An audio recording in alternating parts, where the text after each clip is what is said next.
The sky was gray when Karen Myers pulled into the driveway of her modest suburban home, the familiar creak of the garage door briefly comforting her after another long shift at the diner.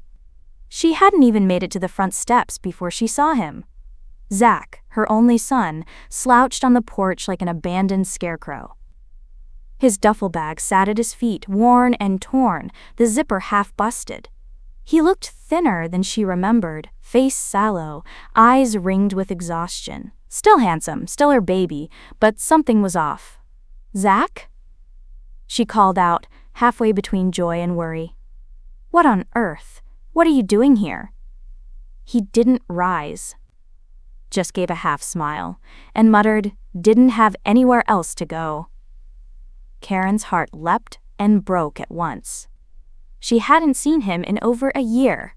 Not since the last phone call ended with yelling, and the silence afterward stretched into what she thought was permanent estrangement.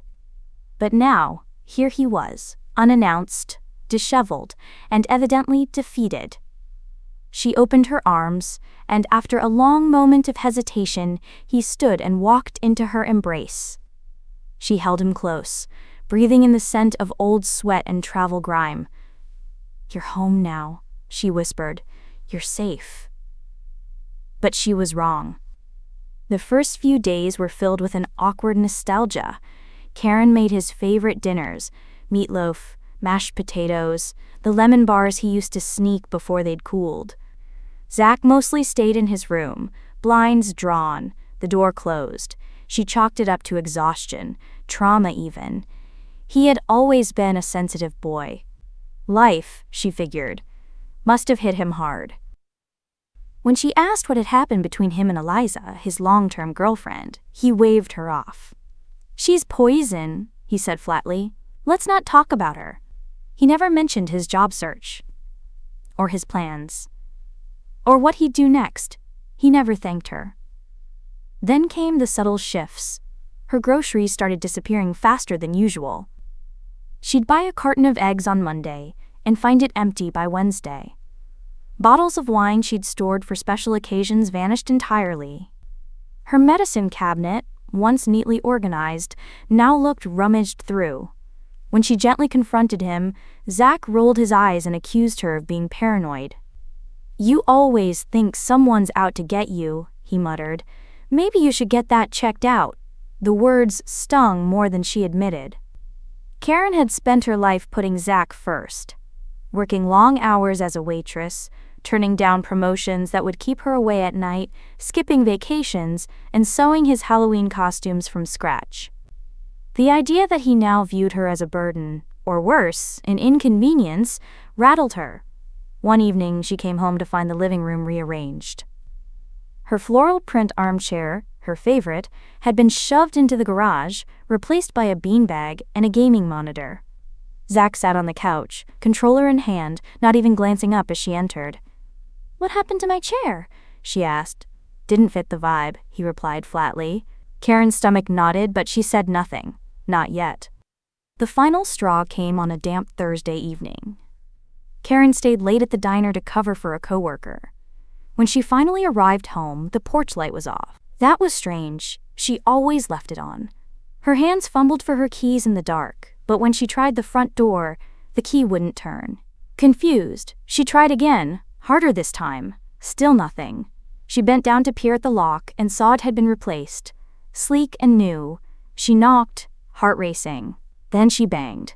She tried Zach's phone, straight to voicemail. She circled around to the back door, also locked. The windows were drawn shut, curtains yanked tightly together. It started to rain.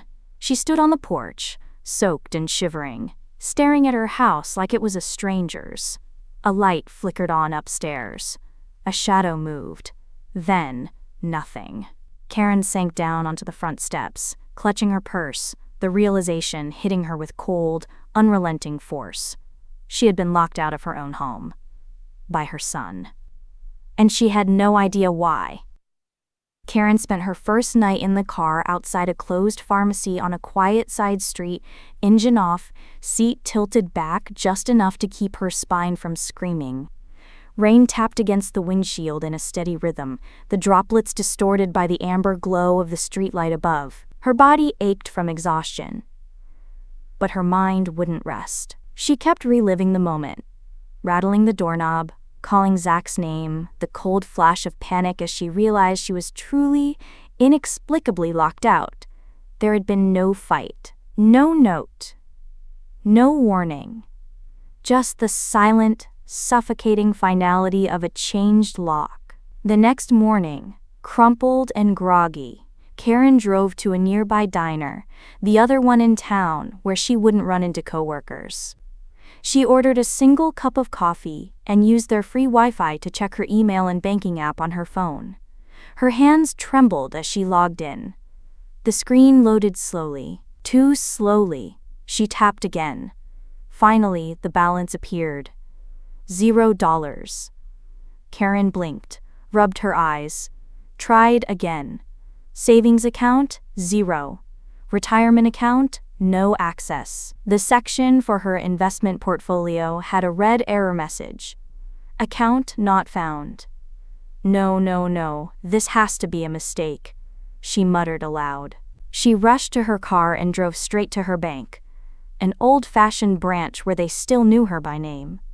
Or at least they used to. The teller, a young man with a fresh haircut and a plastic smile, didn't recognize her.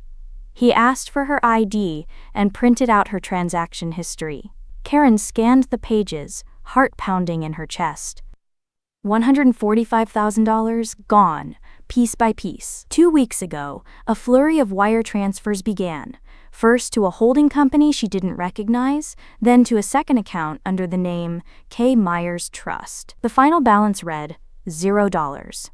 I never authorized this, she said, voice cracking. There must be a fraud alert. Someone hacked into my account. The teller hesitated, typed something into the system, then looked up with a faint, polite frown. Actually, it shows these transfers were verified via DocuSign using your digital signature. Karen stared at him. My what? He turned the screen around. There, in black and white, was her name, her exact signature, on documents she had never seen. Authorization forms, wire approval requests, even a notarized letter giving someone else permission to manage her retirement fund. I never signed these, she whispered. I'm sorry, ma'am. They match the signature we have on file. If you'd like to file a fraud report, I can call someone from security. No, she snapped, then immediately softened. I mean, yes, of course. Please do that. Back in her car, Karen sat motionless for a long time. A deep nausea settled in her stomach. Every dollar in that account had been earned through decades of sacrifice, double shifts, missed holidays, and a life lived with frugality and discipline. She had never once dipped into her retirement savings, not even during lean times. And now it was gone. Her first instinct was to blame the bank, the system, some faceless hacker from halfway around the world. But then, she remembered Zach. How he'd spent hours on his laptop behind closed doors, how he'd brushed off questions and taken over the house like he owned it. How, once, she'd left her wallet on the kitchen counter, only to find her debit card slightly out of place the next morning. She didn't want to believe it, couldn't, but the feeling kept pressing down on her chest like a weight. This wasn't random, this was planned.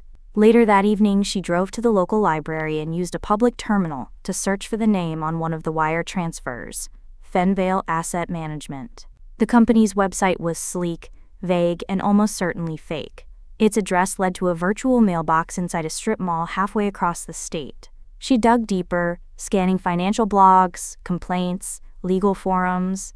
Then she found it, a discussion thread titled, Scam Alert, Beware Fenvale Asset Management. One comment caught her eye.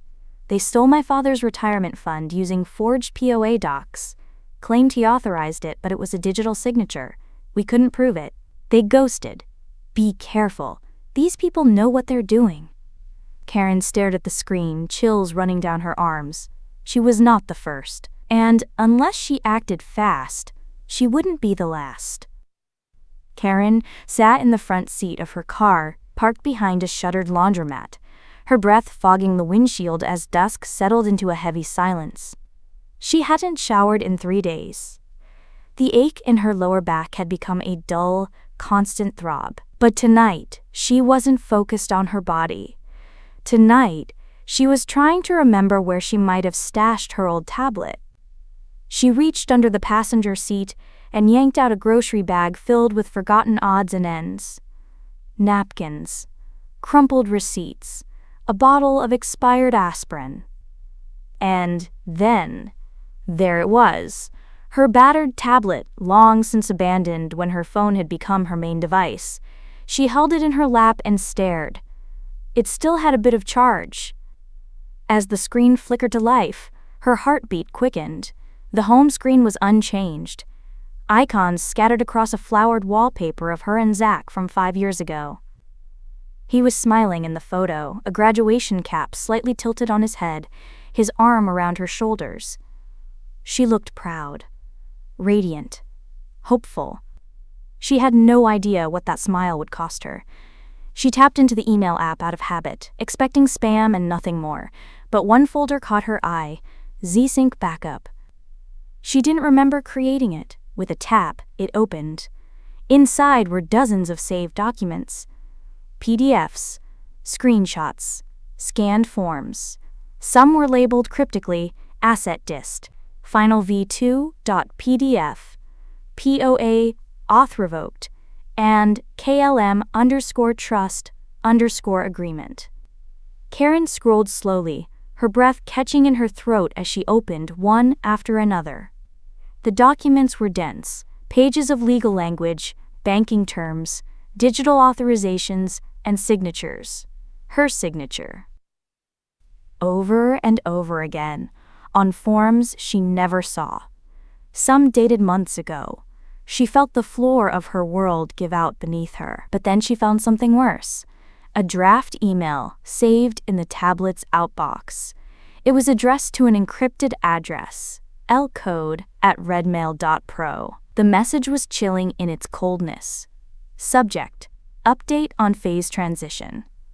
She's still resisting, but she's too predictable. She trusts the familiar. Assets have been relocated per schedule. Lockout complete. Digital trail buried. Phase 3 starts once she's isolated. She won't see it coming. Z. Karen's hands went numb. Z. She stared at the message for a full minute, trying to process the meaning. She won't see it coming. The words rang in her ears like a bell struck in a dark cathedral. The methodical, remorseless tone, the precision, the strategy. This wasn't impulsive. It wasn't a breakdown. It was a plan. And whoever EL was, they were in on it.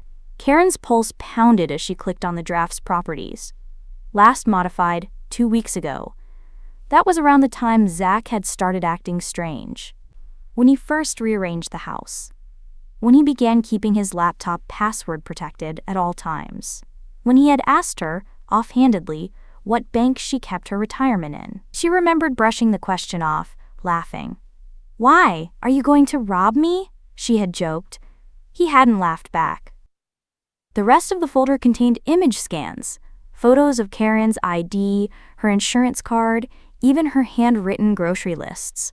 Why would someone catalog those things? Unless they were building a digital version of her, forging not just her signature, but her entire identity. And then she saw it, a blurry photograph taken from across a parking lot. Her, asleep in her car, her head tilted, mouth slightly open, unaware. The caption on the file name read, Progress_1, Vulnerability Captured. Karen's stomach turned. Someone had been watching her since before the lockout, tracking her, recording her descent, like she was a lab experiment. She exited the email app and opened the tablet's file directory. At the bottom was a locked folder labeled EL Archive. Password protected. She tried Zach's birthday. Nothing. Her own name. Still locked. She sat back, tablet in her lap, staring out into the darkness. Her breath shook with each exhale. This wasn't just betrayal. It was a campaign, a long game. And Zach wasn't playing it alone. Someone was guiding him, feeding him instructions, perhaps even controlling him. And worst of all, that someone knew her, knew how she thought, how she moved, how she would react when her world started to collapse. They were counting on it. The cafe was small and tastefully decorated, quaint in the way that tried a little too hard to look effortless. Mason jars filled with lavender sat on each table, and the barista's soft indie music floated over the low murmur of conversations. It was the kind of place Karen never visited. Not because she didn't appreciate nice things, but because she'd spent most of her adult life budgeting, sacrificing, doing without. But today, she needed answers. And this cafe was where the trail led. She had found the name Eliza Langston at the bottom of a document buried in Zach's tablet. It wasn't just a name. Eliza had co-signed a digital agreement related to something called the KLM Trust, the very same entity that had siphoned off Karen's retirement. The idea of her son's ex-girlfriend being connected to this scheme made Karen's blood run cold. She remembered Eliza, beautiful, magnetic, brilliant in a way that made people nervous. Karen had met her twice during the tail end of her relationship with Zach, and each time she'd felt something in the young woman's gaze, a sharpness, a calculation. Karen had chalked it up to insecurity, maybe jealousy.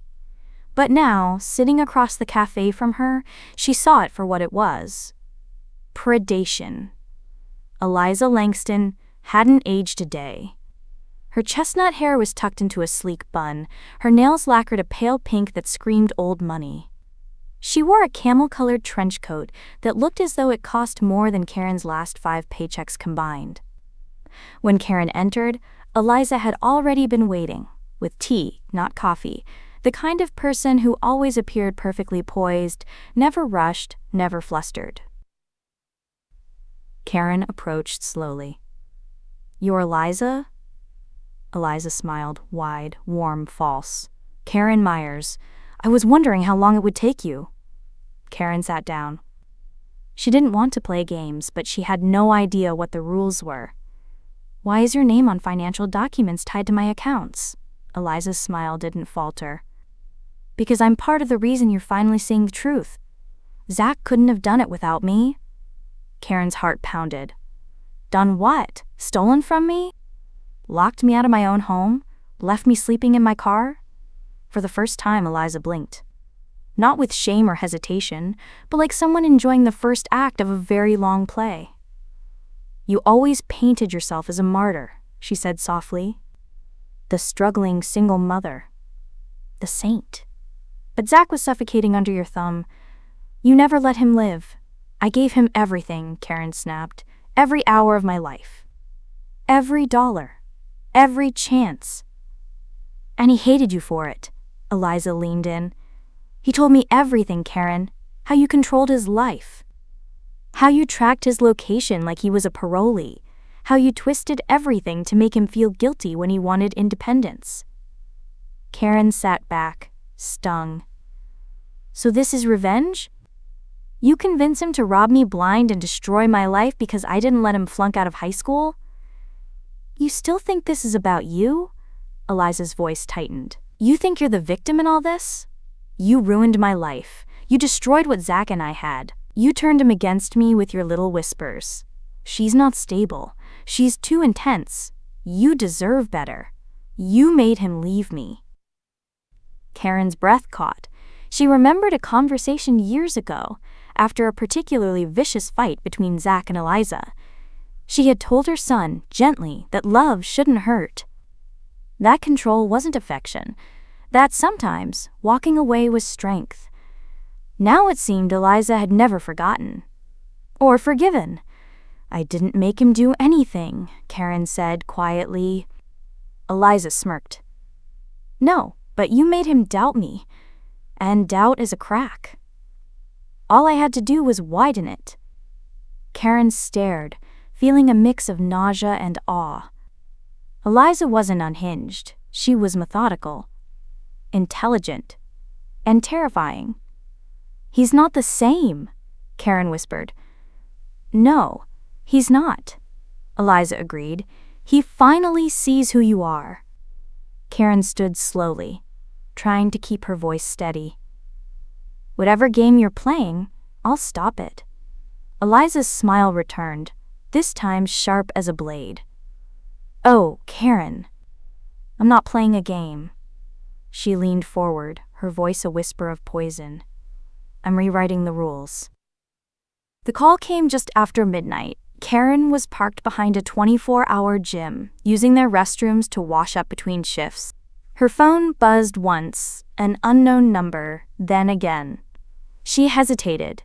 Lately, most calls were either debt collectors or scam alerts. Still, something told her to answer this one. Hello? Static crackled on the other end. Then a voice, low, rushed, and urgent. Is this Karen Myers? Karen stiffened. Who's asking? I can't give you my real name. I work at Horizon Mutual Insurance. Listen, I only have a minute. I think your name's been used, without your knowledge, for a policy you didn't authorize? Karen blinked. Wait, what? I don't have time to explain, but someone took out a life insurance policy in your name. $500,000. It's unusual, large payout, all digital authorization. Karen's throat tightened. Who's the beneficiary? There was a pause. Zachary Myers. Silence pulsed on the line like a heartbeat. Why are you calling me? She finally asked, voice hoarse. Because I saw your file flagged. Something felt wrong. When I tried to escalate it, my access was locked. Look, they're covering it up. And you need to know, you might be in danger. The line went dead. Karen sat in stunned stillness. Rain tapped lightly against the roof of her car. $500,000. Zach was the sole beneficiary. A policy she didn't know existed. A policy that only paid out if she was dead.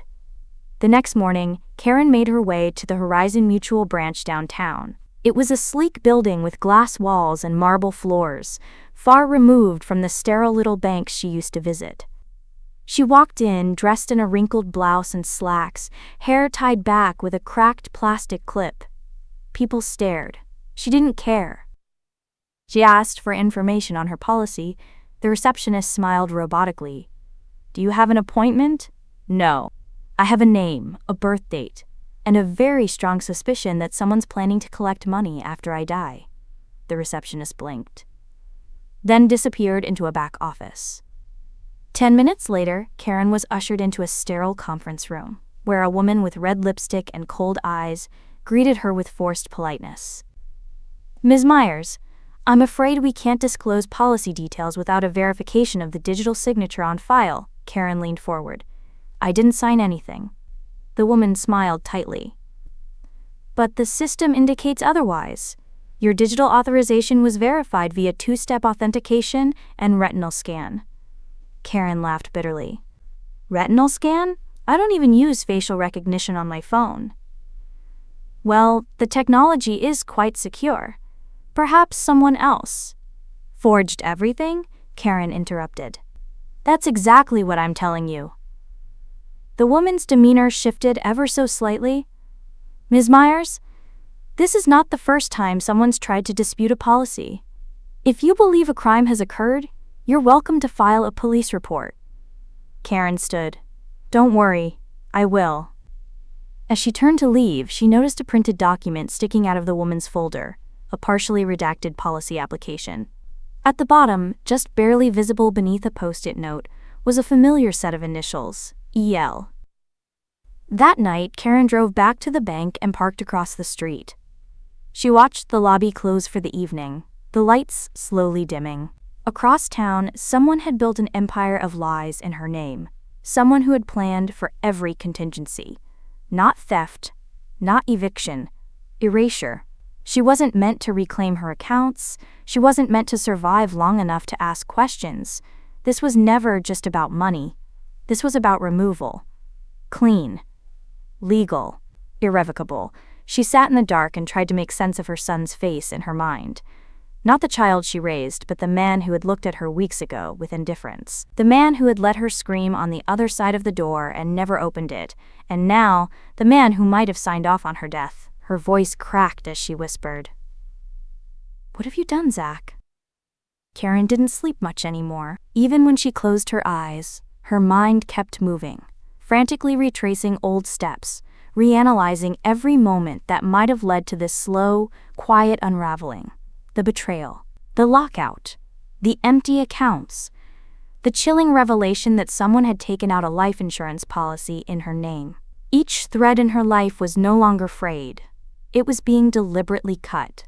Still, nothing could have prepared her for what happened that afternoon.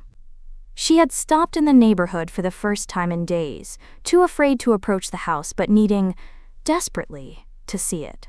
Her home, her former life.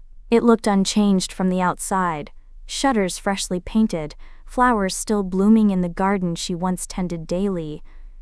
It was normal, too normal. As she stood across the street, half hidden behind a hedge, she heard a voice. "Karen?" She turned. An elderly woman stood on the sidewalk squinting at her.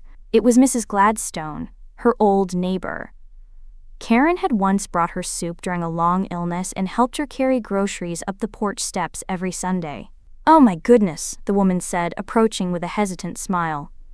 "You're back again?" Karen blinked. "Back again?" Mrs. Gladstone nodded, clearly confused. "I saw you yesterday. You waved from the porch. I tried to say hello, but you went back inside too fast." Karen's heart stopped. "I wasn't here yesterday," she said carefully. Mrs. Gladstone tilted her head. "Oh, maybe it was your sister? You two look so much alike. Same coat, same haircut." "I don't have a sister," Karen said. There was a long, heavy pause. Mrs. Gladstone furrowed her brow, then chuckled nervously. "Well, isn't that strange?" No, it wasn't strange. It was intentional. Later that night, shaken but determined, Karen parked near the strip mall where her debit card had been last used, a purchase she hadn't made, flagged by her bank's fraud alert weeks ago and dismissed as a system glitch. She walked into the convenience store and approached the manager. After a long explanation and a flash of her ID, he reluctantly agreed to let her review the surveillance footage from that day. The video was low resolution, but clear enough. Karen stood with her fists clenched as the screen played. The timestamp matched the flagged transaction. And there, on the grainy black and white footage, was a woman who looked exactly like her.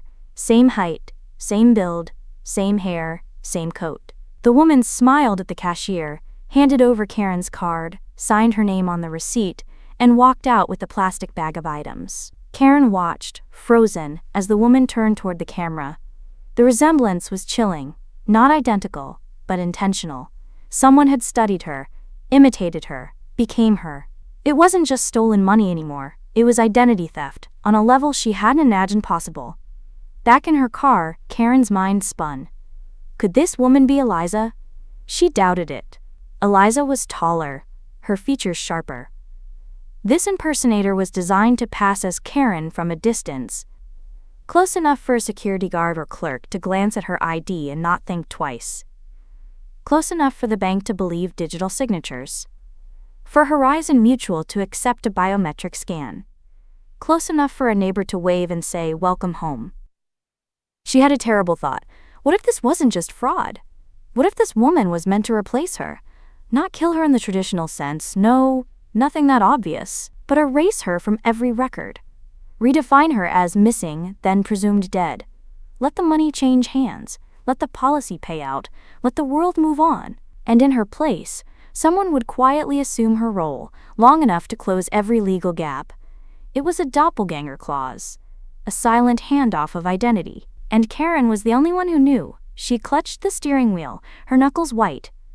Whoever this woman was, she wasn't just part of the plan, she was the plan. Karen opened the glove box and pulled out a pen and receipt to scribble down what she now knew. Someone is impersonating me. They've used my ID. Neighbors believe it's me. This isn't fraud. It's replacement. Someone is trying to become me. At the bottom, she underlined one name again and again until the paper tore slightly. E.L.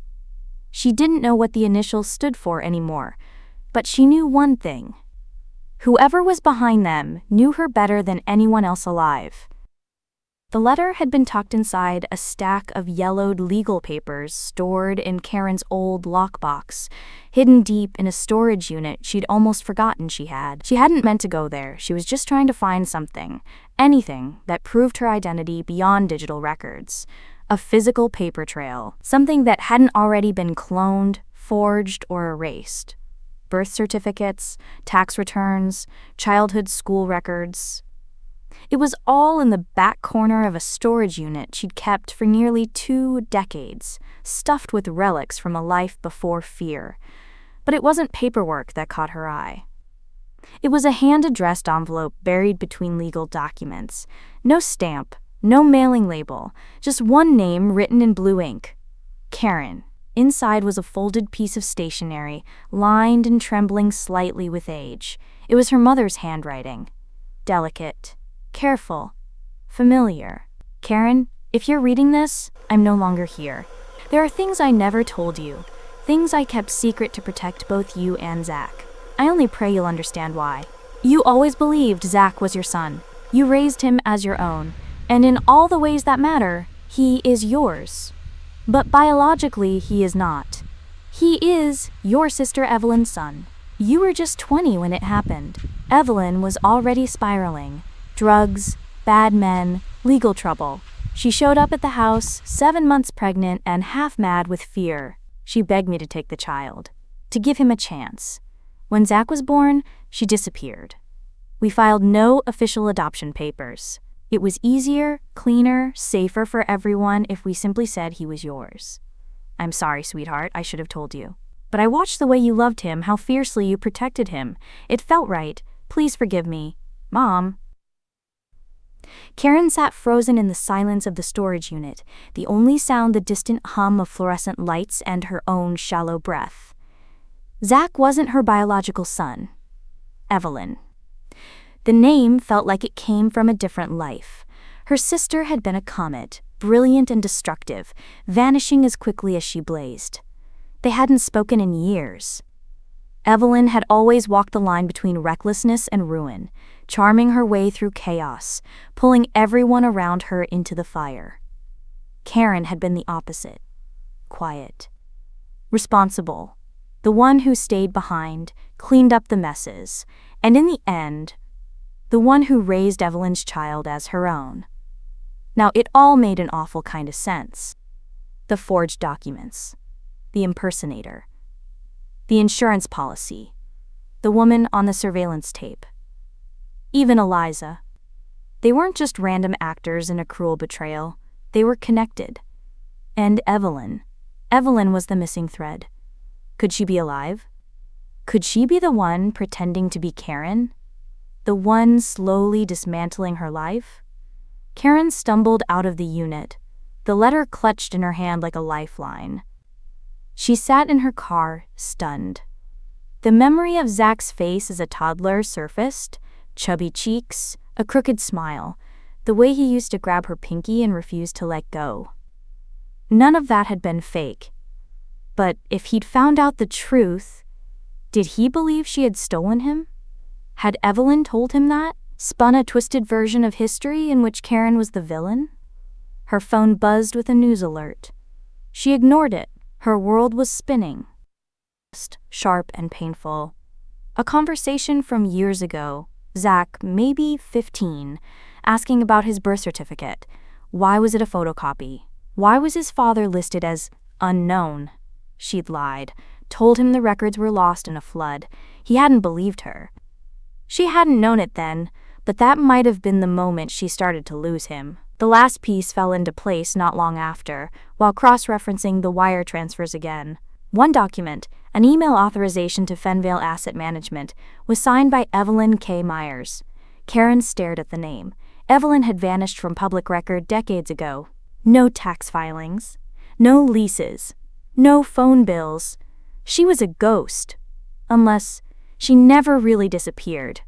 Unless Evelyn had simply been waiting. And now, with a fabricated identity and a doppelganger in her place, she wasn't just back. She was reclaiming what she believed had always been hers. Zach. the money, and Karen's life. Karen waited until after midnight to return to the neighborhood. She parked several blocks away and walked in the dark, her hoodie pulled low and her scarf tight around her face.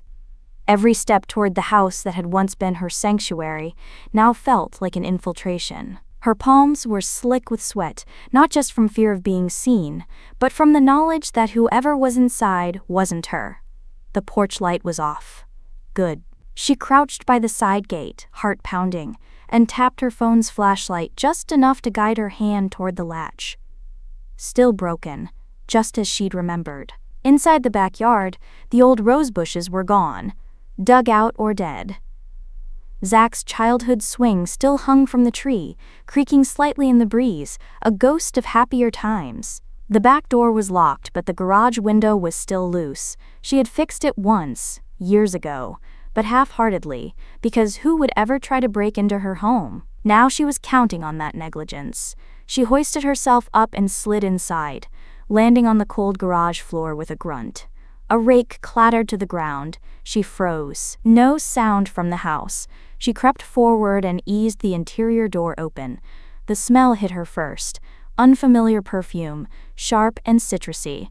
The house was clean, too clean. Not the lived-in warmth of Karen's touches, but a hollow, sterile scent that masked something deeper. She tiptoed through the kitchen, scanning for signs of occupation. Wine glasses in the sink. A half-empty bottle of Cabernet on the counter. A woman's sweater draped over the dining chair. Not hers. The living room had been rearranged. Again. Gone were the soft floral cushions she'd sewn herself. In their place, harsh grays and slick modern edges. The old bookshelf now held framed photographs that made her stomach twist. There was Zach, smiling stiffly, and beside him, her. But it wasn't her. The woman in the frame wore her face, wore her haircut, even her clothes. But the smile was wrong. The posture was off. Too rigid. Too studied. Like a shadow performing in daylight. Karen backed away from the frame like it was venomous. She made her way to the basement door, which had always stuck slightly, until now. Someone had oiled the hinges. She descended quietly into the cool darkness. Everything looked untouched at first glance. The washer and dryer stood where they always had. Boxes of Christmas ornaments. Shelves lined with old storage bins. She scanned the space, unsure what she was even hoping to find, until she remembered something Zach didn't know. The wall panel. Behind the water heater. A tiny crawl space her father had once used to hide documents during a lawsuit. Karen knelt down, pushed the heater aside with effort, and pulled open the warped wood panel. What she found chilled her to the marrow. Inside was a small steel safe, already unlocked. The door creaked open slowly. Burner phones, stacks of forged IDs.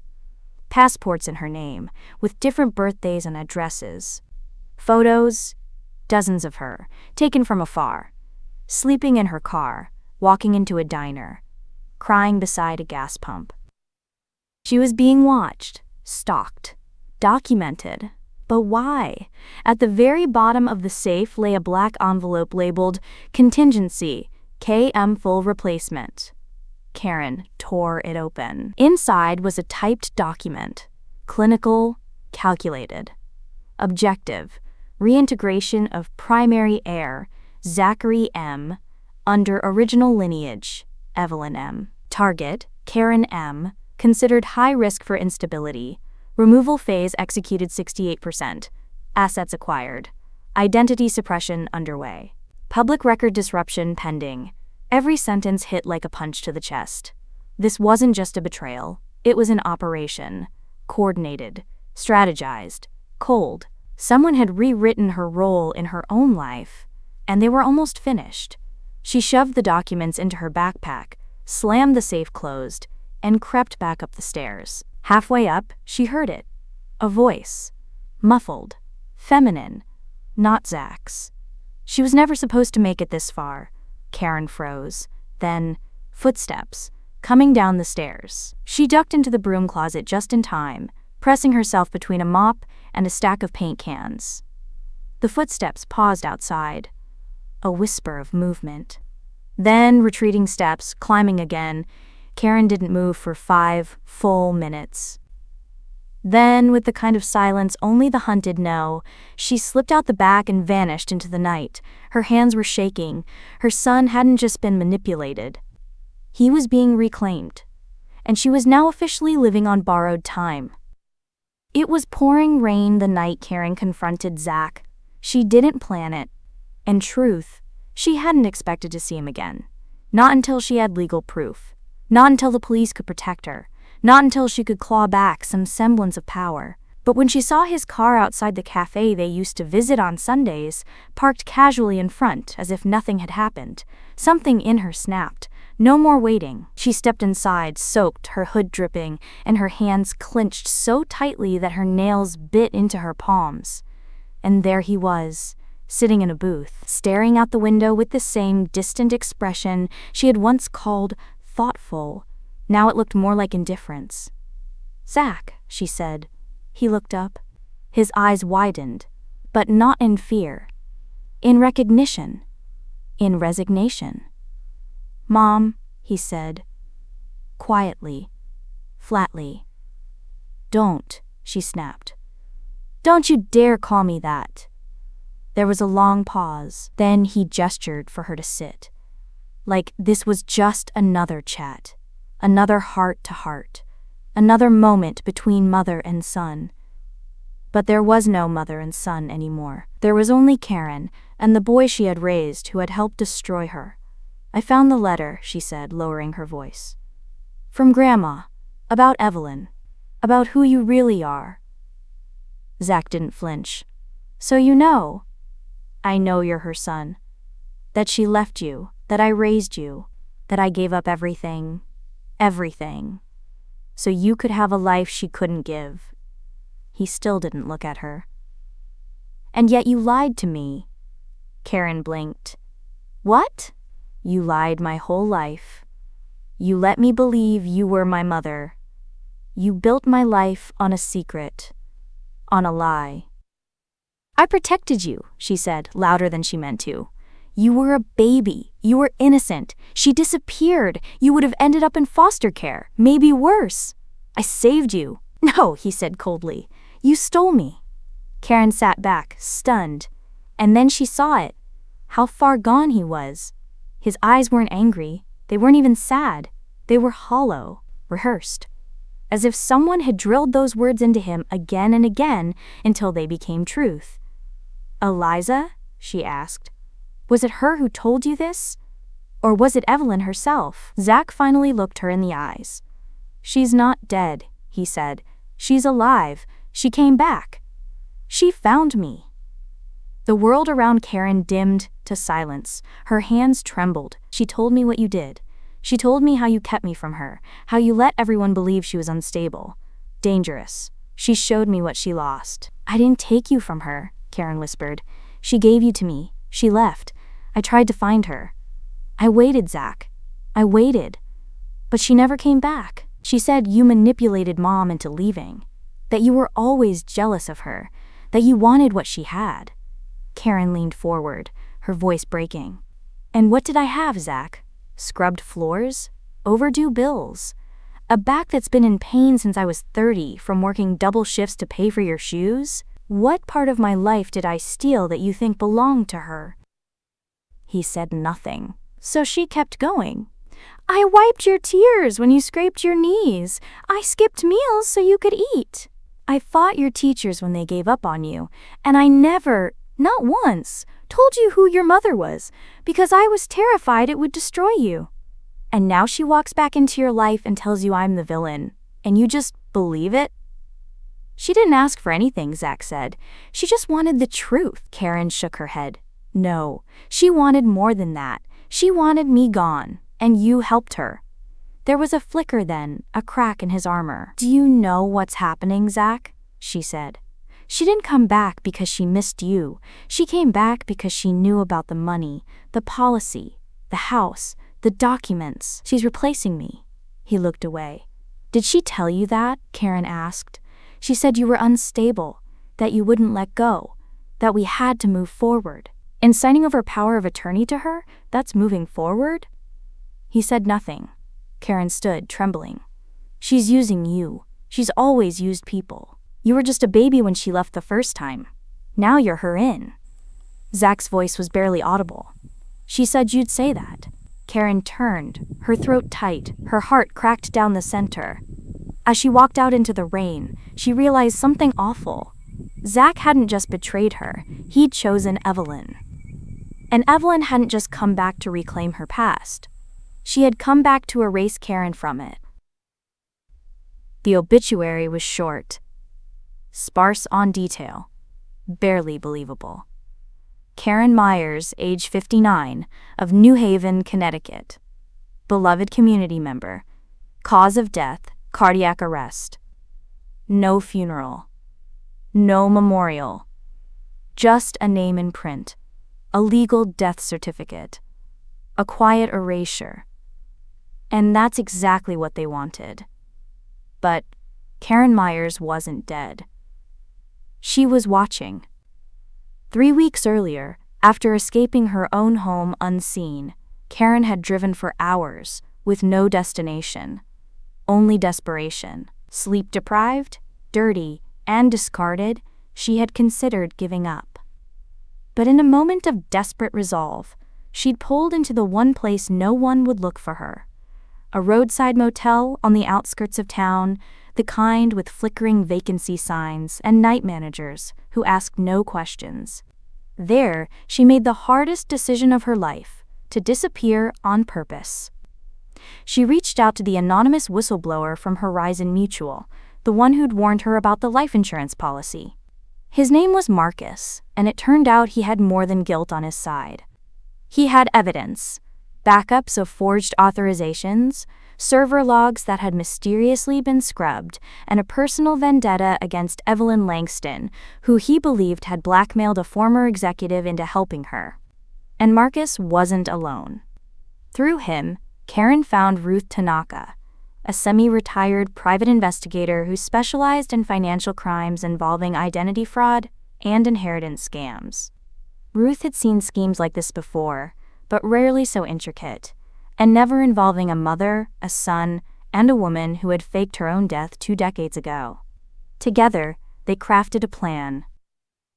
Karen would play the part written for her, a woman too unstable to function, slipping through the cracks until she simply ceased to exist. While Evelyn and Zach moved forward with the final phase, accessing the full life insurance payout and consolidating control over the trust, Karen, Marcus, and Ruth built their counter-narrative. Bank logs, surveillance footage, deepfake analysis, recorded phone calls, a breadcrumb trail of forged documents, every piece meticulously cataloged. By the time Karen's obituary was printed, the real story had already been filed with federal investigators. The courtroom was full on the day of the hearing. Karen had reappeared just days prior, escorted by 2 federal marshals, her identity irrefutably confirmed through retina scans, DNA, and the original birth certificate Evelyn never knew about, still in the vault of a pediatric clinic in western Massachusetts. When Zach entered the room, flanked by Evelyn, his face crumbled. Pale, silent. The Karen standing before him wasn't a ghost, she was real. And she had everything. Ruth presented the burner phones, the fake passports, the emails, the surveillance footage of the impersonator, the financial trail linking the trust fund transfers to shell corporations controlled by Evelyn Langston, who had used at least 4 aliases since her disappearance in 2007. The judge was stone-faced as the evidence piled up, every forged signature, every manipulated account. The death of Karen filed just days before the payout release. It was overwhelming, and in the end, damning. Evelyn Langston was arrested on charges of wire fraud, aggravated identity theft, insurance fraud, and conspiracy. Zachary Myers, charged as a co-conspirator but offered leniency in exchange for cooperation, broke down on the stand. Tearfully, he admitted he had been manipulated, that Evelyn had convinced him Karen had stolen his life, that the plan had started small, transfers, signatures, but quickly became something far darker. "She said it would be like she never existed," he sobbed. "I didn't know it would go this far, but Karen did. She'd known the moment she found that draft email.